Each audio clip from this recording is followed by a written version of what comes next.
محترم قارئین، محترم سامعین، یہ کتاب حدیث کی بخاری میرے سامنے موجود ہے۔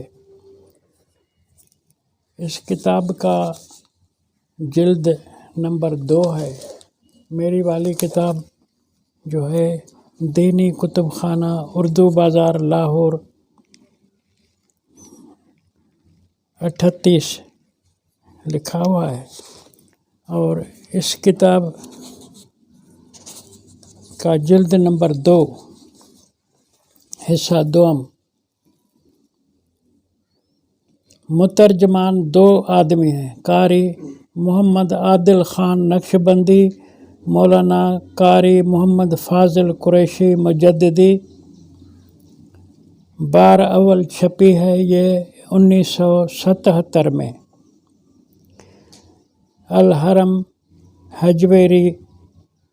الحرم پریس حجویری پارک لاہور میں۔ تو محترم سامعین، یہ جو حدیث پیش کر رہا ہوں میں آپ کے سامنے، باب نمبر 304 کی ہے، ذکر ادریس علیہ السلام۔ وقول اللہ تعالیٰ ورفعناہ مکانا علیہ۔ ادریس علیہ السلام کے شان میں اللہ کا قول نقل کرتا ہے باب کے اندر کہ ورفعناہ مکانا علیہ، بلند کیا ہم نے اسے اونچے مکان پر۔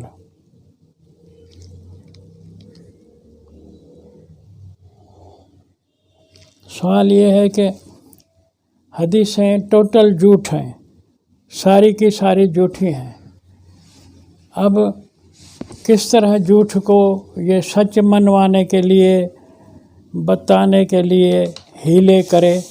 یہ رفعناہ مکانا علیہ تو ادریس علیہ السلام کے شان میں دنیا کے ٹکر اور جنگ کے مقابلوں کے حوالے سے کہا گیا کہ ہم نے ادریس کو مقام بلند پہ لیا، لیکن وہ آیت باب میں لا کر آگے قصہ لاتا ہے جھوٹی حدیث کا کہ نبی کو اللہ نے معراج کرائی آسمان پر، تو مکان علی کی نسبت سے، مکان بلند کی نسبت سے یہ قصہ جھوٹا گھڑ لیا۔ اور وہ کیسے ہوا ہے؟ لمبی حدیث ہے کہ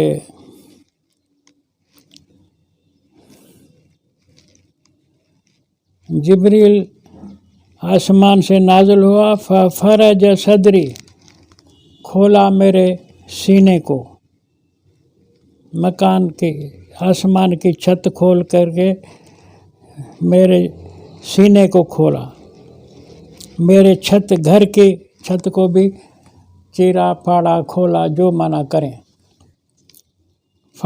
فرج سقف بیتی، نبی کے گھر کی، یعنی چھپر پھاڑ کے جبریل آتا ہے، جبریل دروازے سے نہیں آیا۔ فرج سقف بیتی، نبی فرماتا ہے کہ میرے گھر کی چھت کھولی گئی۔ چھت کھلتی نہیں ہے، پھاڑی جاتی ہے، چھت تو بند ہوتی ہے۔ کیسا جھوٹ ہے جبریل کے نام حدیث میں۔ وَأَنَا بِمَکہ، میں ان دنوں مکے میں تھا۔ پھر نزل جبریل ففرج صدری، جبریل نازل ہوا تو کھولا سینہ میرا، چھت بھی کھولی، چھت بھی پھاڑی، سینہ بھی چیرا۔ وَأَنَا بِمَکہ، مکے میں تھا۔ ثم غسلہ بماء زمزم، دھویا میرے دل کو زمزم کے پانی سے۔ اب زمزم یہ آپ سمجھتے ہو، جانتے ہو، چشمہ ہے اس جعلی مکے شہر کا۔ بات لمبی کیوں کریں؟ بات یہ ہے کہ جبریل میرا ہاتھ پکڑ کے چڑھا آسمان پر، ثم اخذ بیدی فارج بی الی السماء، میرا ہاتھ پکڑا اور چڑھایا گیا مجھے آسمان کی طرف۔ پھر آسمان کے پہلے، دوسرے، تیسرے، چوتھے، 7ویں تک ایک ایک آسمان پر خازن، نگران خازن، انچارج، جو بھی کہو، خازن کی معنی کئی ساری ہو سکتی ہیں۔ جھوٹ جو ہے تو اس کی کیا معنی کریں؟ جھوٹ اس لیے ہے کہ یہ نبی علیہ السلام کو صورت مریم کے حوالے سے یہ معراج کی بات کرتے ہیں۔ ویسے ادریس علیہ السلام کا قصہ صورت مریم کا ہے، اس کی آیت یہ لایا ہے جو صورت مریم کی ادریس علیہ السلام کی، پھر نیچے قصہ لاتا ہے معراج کا، اس کا تعلق عام مفسرین نے بنی اسرائیل سے کیا ہے۔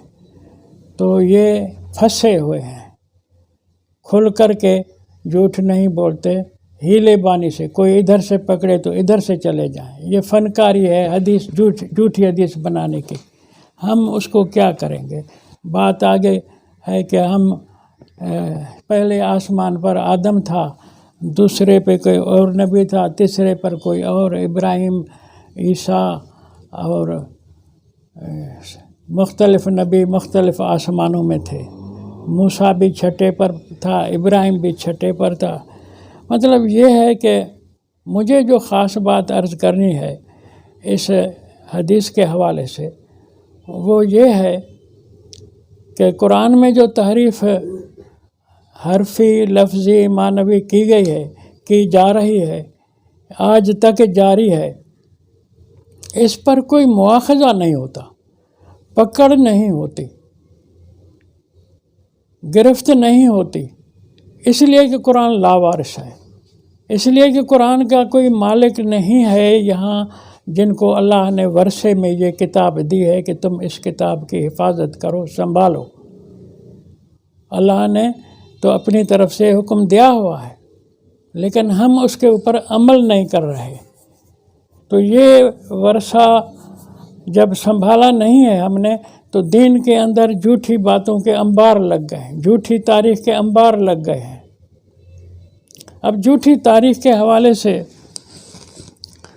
آپ بتائیں کہ ہم کہاں کہاں تک ان جھوٹوں کا مقابلہ کریں؟ مقابلہ کرنے والا ایک ہی ہمارا مضبوط ہتھیار ہے، وہ ہے قرآن۔ قرآن جو ہے سب کا مقابلہ کرتا ہے، لیکن قرآن سے دین حاصل کرنے کے لیے سارے مولوی رکاوٹ ہیں۔ آپ سب مولویوں سے دینی مسئلے پوچھیں تو کبھی بھی قرآن سے آپ کو جواب نہیں دیں گے، سوائے ورثے کی آیات کے سارے فتوائیں مسئلے یہ امامی علوم سے دیتے ہیں۔ اب امامی علوم سے جوابات اگر تاریخ کے حوالے سے کھولے جائیں تو پھر آل رسول کو لے آتے ہیں، سارے فرقے آپس میں ایک دوسرے کی داڑھیاں نوچ رہے ہیں، ایک دوسرے کو کافر کہہ رہے ہیں، ایک دوسرے کو خبر نہیں کیا سے کیا فتوائیں دیتے ہیں، ضال ہے، مضل ہے، گمراہ کرنے والا ہے۔ اور درود ابراہیم میں آل کا درود سب یکساں پڑھتے ہیں، اللہم صلی علی محمد والا آل محمد، پھر آگے کما صلی علی ابراہیم والا آل ابراہیم۔ یہودیوں پر بھی درود بھیجتے ہیں اور آل رسول پر بھی درود بھیجتے ہیں، جو نبی کو اللہ نے آل دی بھی نہیں ہے، آل محمد کو اللہ نے نہیں دی۔ اللہ نے فرمایا کہ ما کان محمد ابا احد من رجالکم، محمد تمہارے اندر میں سے نرینہ اولاد کا ابا ہے ہی نہیں، پھر بھی درود پڑھی جا رہی ہے۔ اور آل ابراہیم کو اللہ نے بہت ان کو گندا برا بھلا کہا ہے قرآن میں کہ تم لم تحاجون ابراہیم اپنے ابا کے ساتھ، اپنے دادا کے ساتھ کیوں لڑ رہے ہو، کیوں جھگڑ رہے ہو، تم منکر ہو اپنے ابا کے، تم صحیح ابراہیمی نہیں ہو، نہ یہودی صحیح ابراہیمی ہے نہ عیسائی صحیح ابراہیمی ہے، قرآن نے کہا۔ پھر بھی ان کو منکرین ابراہیم کو آل ابراہیم کہہ کے نمازوں میں ان پر درود پڑھتے ہیں۔ درود پڑھتے رہیں. کیا ہے درود؟ وہ تو میں عرض کر چکا ہوں کہ درود کی معنی ہے کسی کی جڑ اکھیڑنا. درود بر محمد، محمد کی جڑ اکھیڑو. درود آل ابراہیم، ان کی جڑ اکھیڑو. درود تو فارسی لفظ ہے، عربی لفظ ہے نہیں. درود کی معنی ہے کہ فصل کو جڑ سے کاٹو. یہ تبرہ ہے ایک قسم کی. تو میں یہ بات یہاں اس لیے لایا کہ اندر میں یہ نفرت رکھے ہوئے ہیں کہ اسلام کی جڑ کاٹنے کے لیے کہو کہ محمد کو آل تھی، پھر اس آل کی پوجا کرو، اس آل کے نام سے پھر تم سب کچھ کہو کہ یہی تھے. نانا اتنا اہم نہیں، نواسے اتنے اہم ہیں جو پیدا ہی نہیں ہوئے. جو پیدا ہی نہیں ہوئے. پیدا کیسے؟ نانی پیدا نہیں ہوئی، نواسے کہاں سے آئیں گے؟ نانی تو خدیجہ ہے. خدیجہ کی معنی تو یہ ہے کہ اونٹنی کا کچی حالت میں گرا ہوا بچہ. یہ تو ولا تلمزوا انفسکم ولا تنابزوا بالالقاب، بیسل اسم الفسوق بعد الایمان کے زمرے میں آ گیا. خدیجہ کا نام تو یہ برا ہوا، تنزیہ ہوا، یہ غلط لقب ہوا. رب تعالیٰ فرماتا ہے کہ بیسل اسم الفسوق، یہ فسق کے نام برے ہیں، مٹاؤ. ومن لم یتب، جو نہیں مٹاتا اولئک هم الظالمون. تو نبی تو قرآن کا فرما بردار ہے. اگر نام اس کے بیوی کا ہوتا تو ضرور بدلتا. نہیں بدلا مانا تھی ہی نہیں. خدیجہ کا نام دوسرا نہیں رکھا مانا خدیجہ نبی کی بیوی تھی نہیں. نبی کے ساتھ ظلم ان حدیث والوں کا یہ ہے کہ نبی 25 سال کا، نبوت سے پہلے 15 سال کی عمر کا، اس کو 40 سال کی عورت سے شادی کراتے ہیں. یہ ظلم نہیں ہے؟ اور وہ دوسرا ظلم کہ عائشہ 6 سال کی اور نبی 53 سال کا، اس کے ساتھ شادی کرا. 53 سال والے کو 6 سال کی لڑکی سے شادی کرا لی. وہ بھی خلاف قرآن، کیونکہ قرآن نے کہا ہے قد اخذنا منکم میثاقا غلیظا. عورتیں نکاح بیاہ کے اندر، شادیوں کے اندر تم سے میثاق غلیظ لیتی ہیں. میثاق غلیظ پکا عہد نامہ جو ہے وہ 6 سال کی بچی نہیں کر سکتی. تو نبی کو تو انہوں نے تبرہ کی ہے. جو اولاد کی ماں بیوی بتائیے، وہ بھی بے جوڑ شادی ہے. زوج تو زوج ہوتا ہے، زوج مانا جوڑا. جوڑا جب جوڑا بنتا ہے جب دونوں پاسے جو ہیں برابر برابر بنتے ہیں. یہاں برابر ہے ہی نہیں. اگر آپ بوٹ لینے دکان پر جاتے ہو، دکاندار کو پاؤں دکھاتے ہو، دکاندار 1 پاؤں کا صحیح نمبر کا جوتا نکالتا ہے، 9 نمبر مثال نکالا، اور دوسرے پیر کے لیے جوتا نکالتا ہے، وہ 4 نمبر کا ہے. اب 4 نمبر اور 9 نمبر یہ زوج تو نہ ہوئے. زوج کی معنی ہوتی ہے جوڑا، اور جوڑا دونوں آپس میں یکساں ہوتے ہیں، برابر ہوتے ہیں. تو بیوی اور شوہر کے لیے زوج کا عربی لفظ کے لغت بنانے والوں نے زوج کا لفظ اس لیے رکھا ہے کہ وہ ہم عمر ہوں. بچی چھوٹی بیوی بنے، بوڑھا شوہر بنے، زوج نہیں ہوا، یہ بے جوڑ ہوا. نمبر الٹ ہو گئے، کوئی 9 نمبر ہے، کوئی 4 نمبر ہے. تو یہ بھی ایک معنوی خیانت ہوئی، لغت کے ساتھ خیانت ہوئی، ڈکشنری کے ساتھ خیانت ہوئی. تو قرآن میں جو زوجہ کو کہا گیا ہے وہ ہر لحاظ سے برابر ہونی چاہیے. بیوی شوہر کے برابر ہو، عمر کے لحاظ سے، شعور کے لحاظ سے، اپنے اوصاف کے لحاظ سے برابری ہوگی تو زوجہ ہوگا، نہیں تو زوج اور جوڑا معنی پر فٹ نہیں ہو سکتے. تو یہ معراج کی حدیث میں انہوں نے ہمارے اوپر، یعنی خدا کے اوپر مذاق ہے. دیکھو آپ جب لاتے ہیں یہ بات کہ نبی اللہ سے ملاقات کر کے اس میں معراج میں واپس آتا ہے. قال النبی صلی اللہ علیہ وسلم فرض اللہ علیہ 50 صلاۃ. نبی نے فرمایا کہ کہ اللہ ملاقات ہوئی میری اللہ کے ساتھ، میرے اوپر فرض کیا اللہ نے 50 نمازیں، فرجعت بذالک، یہ 50 نمازیں لے کر کے میں لوٹا۔ حتیٰ امر یمس موسیٰ، میں گزرا موسیٰ سے، امر بموسیٰ فقال موسیٰ والذی فرض علی امتک، قلت ما الذی فرض، موسیٰ نے کہا کیا ہے وہ جو فرض کیا اللہ نے تیری امت پر؟ قلت فرض علیہم 50 صلاۃ، میں نے موسیٰ کو دیا کہ اللہ نے 50 نمازیں دی ہیں۔ قال فراج ربک، بھاگ لوٹ جا، واپس ہو جا اپنے رب کے، فإن امتک لا تطیق ذلک، تیری امت جو ہے 50 نماز پڑھنے کی طاقت نہیں رکھیں گے۔ موسیٰ کو محمد کی عمر کا پتہ ہے، محمد کو اپنی عمر کا امت کا پتہ نہیں ہے، کیا تو توہین ہے۔ یہ حدیثیں دیکھو ملاوٹ ہیں، ٹکڑا یہودیوں کا، ٹکڑا مجوسیوں کا، ٹکڑا مشرکوں کا، یہ مکس پلیٹ ہیں حدیثیں۔ اپنے موسیٰ کو بڑھاؤ، موسیٰ ہے ہمارا، موسیٰ قرآن میں 300 سے زیادہ بار موسیٰ کا ذکر ہے، موسیٰ کی جنگ کا ذکر ہے، موسیٰ کا فرعون کے ساتھ ٹکر کا مقابلے کا ذکر ہے۔ قرآن نے ہمیں سکھایا، دنیا کے لوگوں کو، دنیا کی قوموں کو، دنیا کی امتوں کو سکھایا۔ موسیٰ لڑا ہے انسانوں کے غلاموں آزادی کے لیے، فرعونوں سے لڑا ہے، تم موسیٰ کی جنگ سے فائدہ لو، حصہ لو۔ تو موسیٰ تو سب کو کام آتا ہے، لیکن محمد تو خاتم الانبیاء ہے، اس کے لیے حدیثوں نے لکھا کہ اس کو موسیٰ نے بھگایا واپس کہ جاؤ جاؤ جاؤ، یہ 50 نمازیں تم نہیں پڑھ سکو گے۔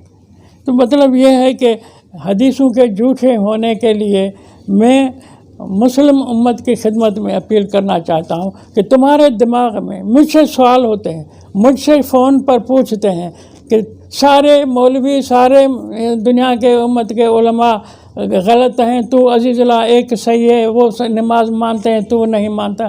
میں نے کہا بھائی میں ماننے کے لیے تیار ہیں، لیکن نماز کا ذکر تو بتاؤ قرآن میں۔ نماز تو فارسی لفظ ہے، قرآن عربی ہے، کہاں آیا، کس چیز کا ترجمہ ہے نماز؟ نماز کی معنی ہے آگ کے سامنے جھکنا، اور انہوں نے صلاۃ کا ترجمہ کیا ہے؟ صلاۃ کی معنی تو ہے تابع داری، صلاۃ کی معنی ہے فالو کرنا، صلاۃ کی معنی ہے پیچھے کرنا۔ قرآن تمہارا امام ہے، قرآن تمہارا پیشوا ہے، قرآن آگے آگے، تم پیچھے چلو۔